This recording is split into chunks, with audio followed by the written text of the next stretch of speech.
Welcome to Shatter. Help me reach 5,000 subscribers. Support the video with a like and leave your thoughts in the comments. I still remember the moment the room froze. Or maybe it was just me. The second I walked into that fundraiser party, the one my ex-wife organized for her mindfulness community, every pair of eyes shifted from the stage to the woman beside me. Claire didn't have to say a word. She carried herself with a calm, grounded kind of beauty, not loud, not flashy, just real. And in a room full of people chasing illusions, real hit like a spotlight. My ex, Jenna, noticed us before anyone else. She was standing near the bar, holding a cup of Starbucks like it was a spiritual artifact. Her smile slipped just a little when she saw Claire touch my arm. Not enough for the people around her to notice, but enough for me, the man who once knew every version of her face. Someone beside her tried to keep the conversation going, talking about their latest inner alignment retreat, but Jenna wasn't listening. Her eyes stayed locked on us. I didn't stop. I didn't nod. I didn't greet her. I just walked deeper into the room with Claire beside me, her hand brushing mine, soft, steady. She'd met me after the worst months of my life, when I'd come home from night shifts smelling like smoke while Jenna whispered about energetic blockages and spent hours scrolling Amazon for crystals she claimed would heal what I refused to face. Funny how she never said what exactly I was refusing to face. The crowd parted for us instinctively. I think the turnout was bigger than last year. Jenna always bragged about that, but tonight the place felt small. I could even hear the faint hum of a Walmart delivery truck outside the venue doors. The world kept moving, indifferent to who had spiritually evolved and who hadn't. Jenna finally stepped away from her group. Her dress shimmered under the lights, but it was the wrong kind of shine, bright, forced, hollow.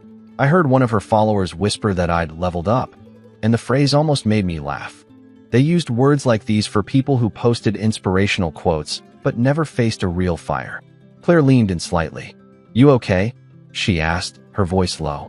I was. More than okay. Because for the first time since Jenna replaced me with a guru who lived in a rented condo above a vape shop, she didn't have access to me. That access was gone the moment I parked my Chevy Silverado outside and stepped out a different man. Jenna knew it, too. Her eyes told me everything she'd lost before she even reached us. I didn't expect Mark to be there. He wasn't part of Jenna's coaching circle, never pretended to understand their vibrational language. He'd been my lieutenant at the station for 7 years, a man who could read smoke patterns the way Jenna claimed she could read people's auras. When I spotted him across the room, hands in his pockets, scanning the crowd like he was assessing a fire hazard, I understood instantly that this night was about to turn in a direction Jenna couldn't control. He caught my eye and gave the smallest nod. Not approval, not surprise, more like confirmation. Like he already knew why I'd come and what it would do to her. As Claire and I moved closer to the silent auction table, I heard him speaking to someone behind me. He didn't raise his voice, but his words carried anyway. He said Jenna had been spending more time at her mentor's studio than at home. He said she talked about ascending past relationships that were too grounded in physical reality. It wasn't gossip. Mark didn't do gossip. It was an observation, stated with the same tone he used when reporting a gas leak. I didn't react. Claire's hand slipped into mine, and I kept my face calm, neutral. But inside, something shifted. Not anger, not even hurt, just clarity. I realized Mark had seen the signs long before I admitted them. And if he saw them, others did too.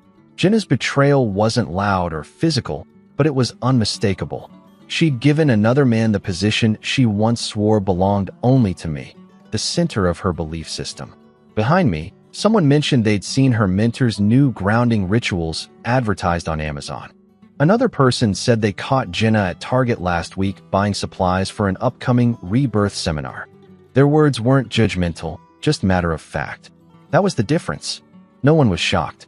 They simply understood she'd drifted into a world where everything was symbolic except the damage it left. When Jenna noticed Mark looking at her with that steady, firefighter stare, the one that saw through smoke and excuses, her confidence faltered. Only for a second, but long enough. She realized people had noticed more than she ever intended. And she realized I'd noticed too. I didn't need proof the way people usually mean it. Not screenshots, not confessions, not the dramatic kind of evidence that blows up a marriage overnight. What I needed was understanding, quiet, steady, undeniable. And I got it that night, in pieces that fit together too neatly to ignore. As Claire slipped away to get us drinks, I stood near a display of donation envelopes and listened without appearing to. Two women from Jenna's circle were talking a few feet behind me, unaware that I was close enough to catch every word. One mentioned Jenna's private guidance sessions with her mentor, the kind scheduled late at night when the studio's lights were off, but his candles were still burning. Another said Jenna had shifted her entire business model around his teachings, calling him her spiritual anchor. They spoke casually, like it was common knowledge, not a secret. And that told me more than anything else. Then came the piece I wasn't expecting. One of them said Jenna had shown up to their last workshop upset because her mentor had challenged her attachment patterns and told her she was spiritually tethered to someone who hadn't evolved yet. They didn't say my name. They didn't have to. I felt the corner of my mouth tighten, not from pain, but from the realization that Jenna hadn't drifted, she'd replaced. She'd handed her loyalty, her admiration, her sense of truth to a man who sold enlightenment in weekend packages. And she'd done it long before our marriage officially cracked. When I turned, I saw Mark again, watching me with that same calm expression. He didn't approach. He didn't ask how I was holding up. He simply noted the way the truck keys in my hand didn't move, how my breathing never changed. He'd seen this version of me before, the one that shifted inward, the one that stopped reacting and started recalibrating. Claire returned with 2 glasses of water. She didn't ask why my expression had changed, but she noticed. She always did. I took the glass, nodded, and let the room blur for a moment. Jenna was across the venue, laughing too loudly now, pretending she wasn't monitoring every inch of my movements. And in that moment, something inside me settled. I no longer needed her explanations or apologies. The evidence wasn't digital. It was behavioral. It was spiritual. It was enough. And she still hadn't realized I was already pulling away. I didn't disappear all at once. That kind of exit leaves too much noise, too many questions, too much space for someone like Jenna to twist the narrative into something spiritual or symbolic. My shift started quietly, almost invisibly, the same way a controlled burn changes direction when the wind decides it's done cooperating. That night, standing in the middle of her carefully curated world, surrounded by people who whispered about energy but couldn't recognize emotional abandonment when it stood in front of them, I realized it was time to pull back completely. Not out of anger, out of necessity. When Claire excused herself to check on a friend, I slipped outside for air. I didn't go far, just to the edge of the parking lot, where my truck sat under one of the dim security lights. I remembered the first time Jenna told me she needed space to grow, how she said it right after a late-night session with her mentor. She claimed she was learning to detach from external validation. The irony was that she'd become dependent on his validation instead. That memory didn't sting anymore. It was just data now, evidence of a pattern I'd ignored. I took out my phone, turned it over in my hand, and then powered it off completely. No notifications, no calls, no access. The silence felt clean, like the calm after a fire's been contained. I slid the phone into the truck and shut the door. Even from there, through the venue windows, I could see Jenna scanning the room for me. She tried to look casual, chatting with someone who was showing her a new meditation kit they'd ordered from Amazon, but her eyes kept drifting toward the entrance.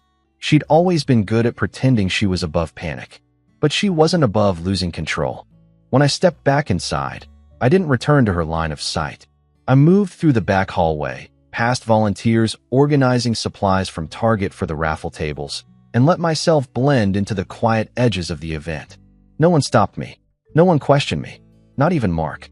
He saw me from across the room, noted the change, and didn't interfere. He understood what was happening. I wasn't leaving the party. I was leaving her orbit, and she felt it before she even realized I was gone. I didn't plan to learn anything about the man Jenna called her mentor. I didn't need to. But sometimes the truth walks straight toward you, even when you stay completely still. It happened near the silent auction area, where a handful of donors were studying the bid sheets. I was standing with Claire again, listening to her describe a community program she wanted to support, when 2 people behind us started talking about him. Jenna's guide, her spiritual authority, the man she claimed had helped her transcend the limits of the physical world. They weren't whispering. They weren't cautious. They sounded irritated, almost embarrassed, mentioning that he'd been charging extra fees for private sessions that weren't supposed to exist. Someone else said he'd used money from their last retreat to cover his personal expenses instead of the group fund. Words like mismanaged, misallocated, and questionable invoices drifted through the air with more weight than any of the affirmations posted along the walls. The final detail came when one woman said she'd seen a list of vendor payments he'd submitted for reimbursement, several of which didn't match the receipts she knew were on file. I didn't react. I didn't lean closer. I simply listened, letting the information settle like ash after a fire. This wasn't scandal. It was leverage. Not something I would weaponize, not a tool for revenge, but a reminder of who Jenna had handed her loyalty to. A man who preached alignment but lived off other people's blind trust. When Claire excused herself to check on the dessert table, I stepped toward the back office, just far enough to overhear the event coordinator talking to a volunteer. They mentioned the mentor had submitted yet another late request for reimbursement, this time for materials he'd supposedly picked up at Walmart for a workshop. The volunteer laughed quietly, saying she'd been with him all afternoon and knew he hadn't bought anything. She said he liked to stretch the truth to match his spiritual needs. That was the moment everything clicked. Jenna had replaced me with someone who manipulated faith the way others manipulate numbers. And the people around her were finally starting to see it. I didn't expose him. I didn't need to. All I had to do was step back and let his own structure collapse under the weight of its inconsistencies. Jenna had chosen a man who built illusions. And illusions never survive contact with reality. The shift in the room didn't happen all at once. It moved slowly, like heat spreading through drywall before anyone sees flames. One moment the party was buzzing with soft music and spiritual jargon, and the next there was a thin, unmistakable tension threading through the conversations. I didn't cause it. I didn't have to. People had begun connecting dots on their own, and Jenna could feel every one of them tightening around her. It started near the raffle tables. A small group of her followers stood in a loose circle, talking in low voices. I wasn't close enough to hear the words, but I watched their eyes flick toward Jenna and then away just as quickly. Not avoidance, realization. The kind that comes when truth stops being optional. One woman, the same one who'd mentioned the reimbursement issue earlier, looked at Jenna with a softness that wasn't sympathy. It was the kind of look people give when they finally admit to themselves that someone isn't who they claim to be. Mark joined me by the wall, keeping enough distance to avoid drawing attention.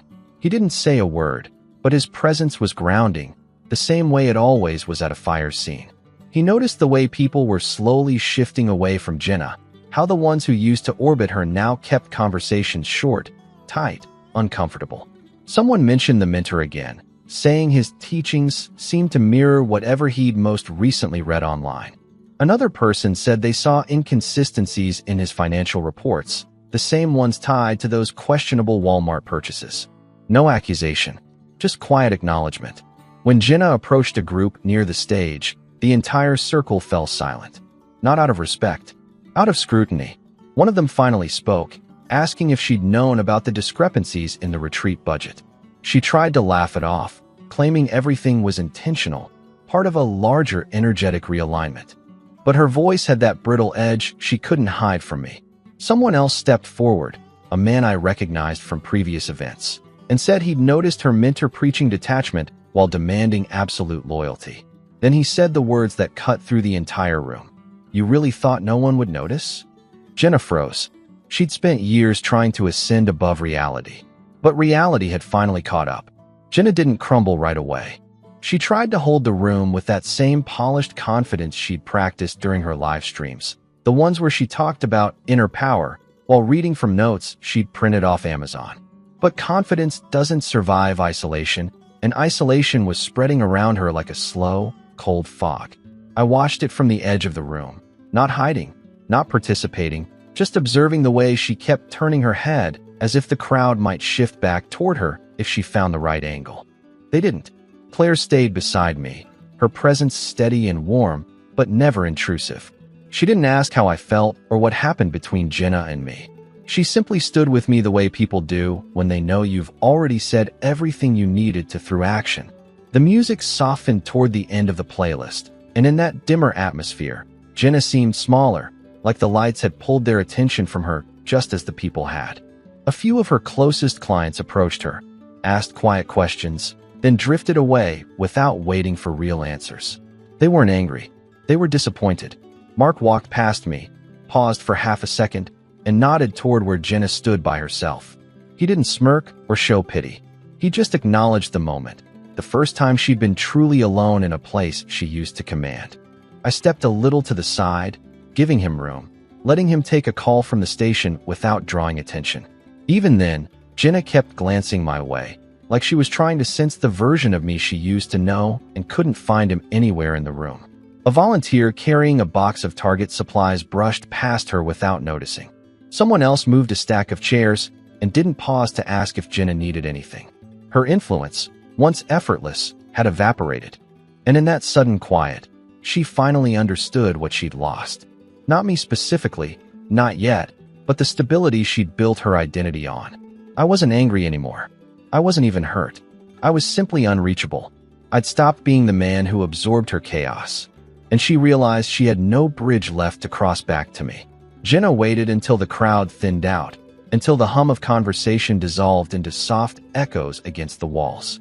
She always preferred controlled moments, spaces where she could steer the energy, where she could perform calmness and call it clarity.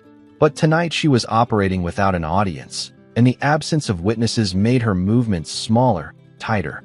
She stood near the corner where volunteers were packing leftover supplies into a cardboard box, her hands clasped, her breathing uneven. Claire had stepped away to help someone gather donation sheets, leaving me in a rare pocket of stillness. That's when Jenna moved. She crossed the room slowly, the heels she'd bragged about ordering from Amazon clicking softly against the floor. People noticed her approaching me, but no one stepped closer. They'd seen enough tonight to understand they weren't part of this. When she reached me, she didn't speak right away. She just looked at me with an expression I hadn't seen in years, uncertainty. It didn't suit her. She'd built an entire persona on the idea that she was unshakable, that she could read people's intentions with a single glance. But she couldn't read me now. That was the point. When she finally broke the silence, her voice was calm on the surface but threaded with panic underneath. She asked if we could align for a moment, said there'd been misunderstandings, said I'd been distant lately. Her words weren't confrontational, they were searching. She was trying to find the version of me she once depended on, the one who absorbed her doubts and fears and let her mentor fill the cracks with empty philosophies. I didn't answer, not out of cruelty, but because nothing she said required a response. Silence was the only language that made sense between us now.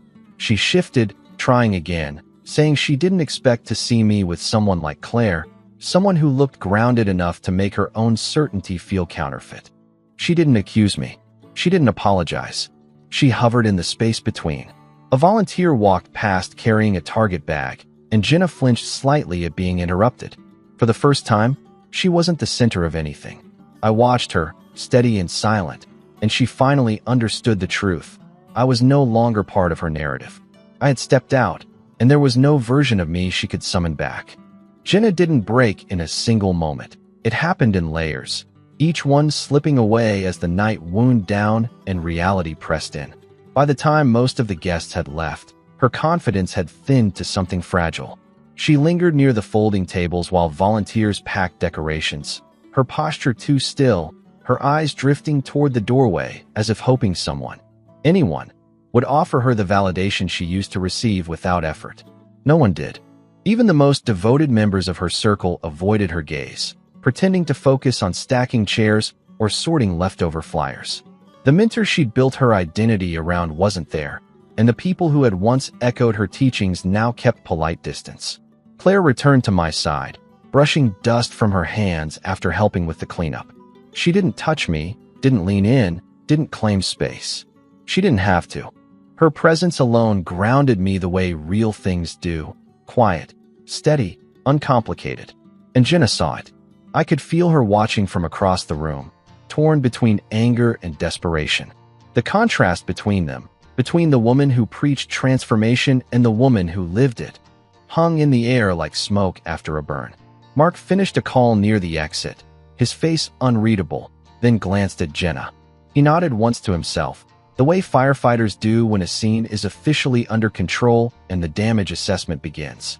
Jenna noticed that look, and I saw the panic flicker behind her eyes. It was dawning on her that she had no footing left in this crowd, no narrative to hide behind. People had begun to see the inconsistencies, the contradictions, the emotional dependencies she'd masked as spiritual discipline. She approached a small group near the stage, trying to regain some authority by offering them guidance about energetic boundaries, but her voice wavered. They listened politely, then excused themselves, saying they needed to help load supplies into a car outside. Watching them leave, Jenna's shoulders dropped in a way I'd never seen. She wasn't just losing status. She was losing the identity she'd wrapped around herself like armor. When her eyes found mine again, there was no hostility left. Only the heavy realization that I had stepped out of reach. The room had shifted, the people had shifted, and I had shifted most of all. Her collapse wasn't loud. It was quiet, internal, and complete. And none of it had anything to do with what I said, only with the man I'd become. The last volunteers were stacking chairs when the room finally fell into a quiet that felt heavier than the noise ever had. The soft hum of the air vents, the rustle of paper being thrown away, the distant sound of someone wheeling a cart down the hallway. All of it blended into a backdrop Jenna couldn't anchor herself to. She stood alone near the stage, arms wrapped loosely around herself, as if the chill in the air had found a way under her skin. I walked Claire toward the exit, but before we stepped outside, I paused. Not for Jenna, for closure, for the final shift inside myself. Jenna moved toward us slowly, each step uncertain, like she was navigating a floor she no longer trusted. She didn't try to reclaim authority this time. She didn't perform calmness or borrow phrases from her mentor. Her voice, when she finally spoke, wasn't polished. It was hesitant, stripped of the spiritual gloss she used to coat every emotion. She said she'd been lost in her process, said she hadn't realized how far she'd drifted. She said she didn't recognize the man I'd become tonight, and that scared her more than she expected. None of her words surprised me. She'd always been able to articulate the surface of her feelings, just never the roots. And now, without her circle backing her, without the mentor scripting her worldview, she didn't know how to rebuild what she'd burned down. I didn't interrupt. I didn't reassure her. I let silence sit between us because silence had become the only boundary she couldn't cross. Claire stood beside me, calm and warm, not competing, not reacting, simply existing in a way that made everything Jenna said feel even more hollow. Jenna asked if there was anything left to repair. Not dramatically, not with tears, but with the quiet disbelief of someone facing herself for the first time without guidance. I could tell she already knew the answer. She wasn't asking for another chance. She was asking for a way out of the emptiness she'd created. I stepped back just enough to make it clear. I told her, in a steady voice she couldn't reinterpret, that I hadn't disappeared. I'd simply stopped showing up in spaces where I wasn't respected. Her expression changed. Not anger, not defeat, but understanding. Claire and I walked toward the door, and Jenna stayed exactly where she was. No collapse, no scene, no spiritual explanation. Just a woman finally seeing the consequences of mistaking illusion for meaning. Outside, the night felt clean. The truck waited quietly, the air cool against my skin. I didn't look back. I didn't need to. I had already left long before we walked out of that room. What would you have done in my place? If the story hit you, leave a like. And don't forget to subscribe. It only gets stronger from here.